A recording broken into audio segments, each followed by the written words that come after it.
So hello students, in this video I am going to comparison of several economists with of their concepts, their famous books. So the topic is comparison of major economic theories given by the classical and neoclassical economists. And if you are master UG/PG students preparing for competitive exams, UGC NET, SSC, UPSC, then this video basically benefit for you. Let's start the video.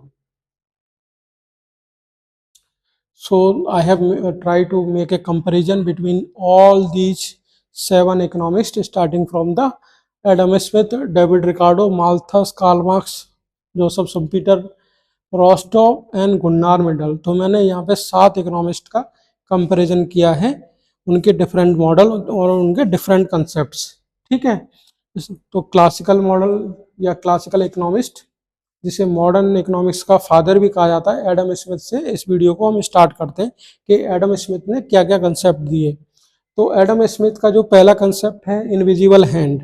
ठीक है, यानी इस तरह के invisible hand हैं कि अगर market में ओवर प्रोडक्शन या डिसइक्विलिब्रियम आएगा तो ऑटोमेटिकली इनविजिबल हैंड काम करना स्टार्ट कर देंगे और जो एक बेसिकली कह सकते हो अनबैलेंस ग्रोथ हो रही है वो बैलेंस ग्रोथ में कन्वर्ट हो जाएगी, यानी ओवर प्रोडक्शन इस तरह का कोई मैकेनिज्म मार्केट में एग्जिस्ट नहीं कर पाएगा।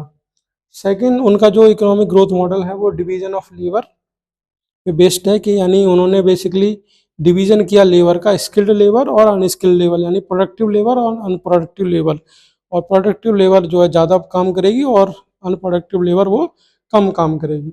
फिर आया concept lazy fair. Lazy fair यानी गवर्नमेंट का मिनिमम इंटरवेंशन है। ठीक है, फ्री मार्केट एग्जिस्ट कर रहा है। ठीक, फिर आया उनकी जो फेमस बुक है या उनका जो कंसेप्ट है उसको वेल्थ ऑफ नेशंस के नाम से जानते हैं। ठीक है, वेल्थ ऑफ नेशन। उसके बाद है डेविड रिकार्डो। डेविड रिकार्डो भी क्लासिकल इकोनॉमिस्ट हैं और इन्होंने जो कंसेप्ट दिए, पहला कंसेप्ट था लॉ ऑफ कंपैरेटिव एडवांटेज।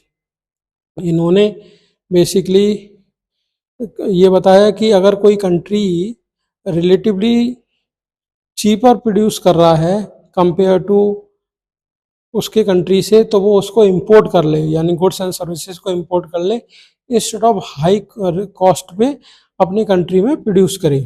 ठीक है, यानी रिलेटिव या कह सकते हैं कंपैरेटिव एडवांटेज थ्योरी, जो कि इंटरनेशनल ट्रेड से भी कनेक्टेड है, वो डेविड रिकार्डो ने दिया। थ्योरी ऑन रेंट, क्योंकि इनका जो इकोनॉमिक ग्रोथ मॉडल है वो एग्रीकल्चर पे बेस्ड था और एग्रीकल्चर में अभी बेसिकली क्या है प्रोडक्टिविटी, यानी हाई प्रोडक्टिविटी और लो प्रोडक्टिविटी को डिफाइन किया और वहीं से क्या आया थ्योरी ऑफ रेंट इन्होंने ओरिजिनेट किया। तो जहाँ कहीं भी थ्योरी ऑफ रेंट आए या लॉ ऑफ कंपैरेटिव एडवांटेज आए या फिर आयरन लॉ ऑफ वेजेस आए, तो आप समझ लीजिए कि वो डेविड रिकार्डो की बात हो रही है। और international trade which is basically related with the comparative advantage. Next हमारे जो इकोनॉमिस्ट हैं वो हैं थॉमस माल्थस। पॉपुलेशन पे इन्होंने बहुत काम किया और इन्होंने कंसेप्ट दिया माल्थुसियम कैटास्फीयर, जिसमें जो पॉपुलेशन ग्रोथ है वो ज्योमेट्रिकली हो रही है लेकिन फूड सप्लाई वो अर्थमेटिकली हो रही है। और इस अनबैलेंस को कंट्रोल करने के लिए उन्होंने 2 सोल्यूशन दिए, पॉजिटिव चेक्स और प्रिवेंटिव चेक्स। नेक्स्ट हमारे इकोनॉमिस्ट हैं कार्ल मार्क्स। कार्ल मार्क्स क्योंकि वो सोशलिज्म और कम्युनिज्म पे ज़्यादा फोकस करते हैं, तो इन्होंने अपने मॉडल में क्लास स्ट्रगल को हाईलाइट किया और प्रोग्रेसिव और प्रोलेटरिट्स, यानी यहाँ पे कैपिटलिस्ट और यहाँ पे लेबर क्लास, इन दोनों के बीच में क्या कन्फ्लिक्ट होगा उसको बेसिकली डिस्कस किया। और मैं कहूँ कि लैंडलॉर्ड्स और कैपिटलिस्ट के बीच में और रॉबस्ट कन्फ्लिक्ट को भी ये हाईलाइट करते हैं। हालांकि इनका जो मेजर कंट्रीब्यूशन है या मेजर आर्गुमेंट है वो आपका कैपिटलिस्ट और लेबर क्लास के बीच में जो कन्फ्लिक्ट हो रहा है उसकी पे ही बेस्ड है। हिस्टोरिकल मेटेरियलिज्म की बात करते हैं, यानी कौन रिसोर्सेज को ओन कर रहा है, इसके ऊपर बहुत इंपॉर्टेंट फोकस किया।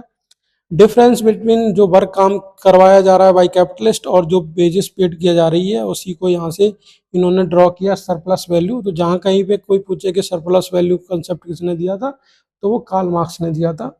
डिक्लाइन ऑन कैपिटलिज्म, यहीं से क्राइसिस इन कैपिटलिज्म स्टार्ट होता है कार्ल मार्क्स के कंसेप्ट से ही। नेक्स्ट हमारे जो इकोनॉमिस्ट हैं वो हैं जोसेफ शम्पेटर। जिन्होंने इनोवेशन थ्योरी दिया। With the help of creative destruction, ठीक है, एंटरप्रेन्योर क्या करेगा, with the help of bank credit क्या करेगा, क्रिएटिव डिस्ट्रक्शन, और क्रिएटिव डिस्ट्रक्शन से स्टार्ट करेगा business cycle with the help of technological progress. तो ये सारे कंसेप्ट जो है जो सब कंप्यूटर से एसोसिएटेड हैं। रोस्टॉव ने अपनी stages of economic growth model दिया, जिसमें उन्होंने 5 स्टेजेस बताई। पहला स्टेज है ट्रेडिशनल सोसाइटी, सेकंड है precondition for take off, third है टेक ऑफ, फोर्थ है ड्राइव टू मैच्योरिटी, एंड 5 है एज ऑफ मास कंजम्पशन। और इन्होंने कहा कि जो इकोनॉमी में वो लीनियर ग्रोथ होगी।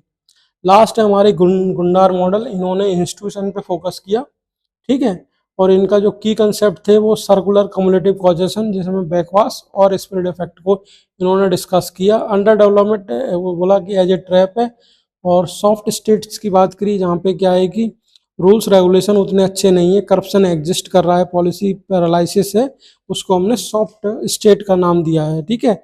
जहाँ कहीं भी आ जाए कि सॉफ्ट स्टेट कंसेप्ट किसने दिया था, तो वो गुन्नार मेडल ने दिया था, और इन्होंने इंस्टीट्यूशनल रिफॉर्म्स की बात की। यहाँ पे उनकी जो फेमस बुक है उनके शॉर्ट फॉर्म मैंने डिस्कस किया है, और वो कब पब्लिश हुई थी और उनमें क्या क्या कंसेप्ट इंक्लूड किए थे, यहाँ पे उसी को डिस्कस किया है इस स्लाइड में। Famous economic book Adam Smith ने दिया था वेल्थ ऑफ नेशन, ठीक है, 1976 में, क्योंकि तभी अमेरिका को आज़ादी मिली थी। अमेरिका इससे पहले ब्रिटिश कॉलोनी हुआ करता था, इसलिए ये बुक बहुत फेमस है। और इसमें इन्होंने 3 कंसेप्ट को रखा, इनविजिबल लैंड, फ्री मार्केट्स, और डिवीजन ऑफ लेबर। फिर है हमारा डेविड रिकार्डो। डेविड रिकार्डो ने principle of political economy and taxation लिखा 1817 में, और उसमें उन्होंने 3 कंसेप्ट को रखा, कंपेरेटिव एडवांटेज, रेंट, और थ्योरी ऑफ वेजेस। उसके बाद आते हैं माल्थस। माल्थस ने लिखा an essay on the principle of population 1798, ठीक है, और इन्होंने फोकस किया population pressure, limits to growth, और पॉजिटिव और प्रिवेंटिव चेक्स पे।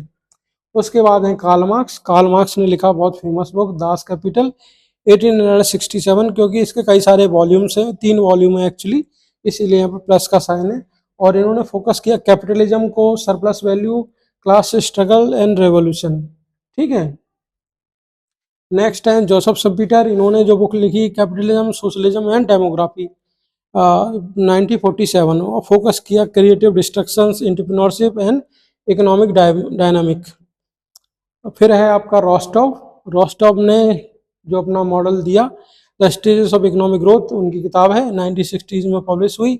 इसमें उन्होंने डिस्कस किया linear development, take off to maturity, basically इन्होंने 5 स्टेजेस ऑफ इकोनॉमिक ग्रोथ देखी। और लास्ट में हमारे गुन्नार मेडल 1968 में अपनी किताब पब्लिश की एशियन ड्रामा, जिसमें institutional factor, poverty in developing countries and social change को बेसिकली हाईलाइट किया। तो होप आपको ये कंपैरिजन समझ में आया होगा। आप अगर ये वीडियो आपको अच्छा लगा है, कुछ बेनिफिट कर रहा है, तो मेरे चैनल को सब्सक्राइब करिए, जिससे मैं और मोटिवेशनल वीडियो बनाता रहूं और आपको बेनिफिट करता रहूं। Thank you.